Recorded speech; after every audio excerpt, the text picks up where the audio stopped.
আজ সকালে পৌঁছে গেছি গন্ধেশ্বরী মাটি দিতে।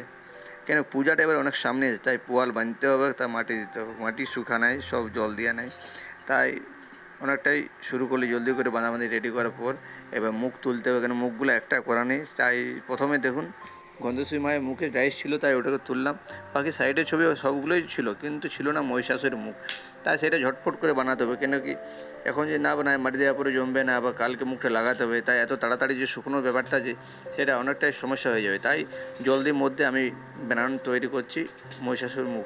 আর গন্ধেশ্বরী পূজাটা কেন বলছি, এখন এই বছর অনেকটাই জলদিতে হচ্ছে। বৈশাখের প্রথম বা বাংলাতে হয়তো মাঝখানে মাঝ বরাবর ডেট আছে, হয়তো 18 বা 15 তারিখে ডেট আছে। তাই এখন 1 বা 2 তারিখের মধ্যে আমার মাটি দিয়ে রেডি করতে হবে, তারপর শুকনোর জন্য সময়।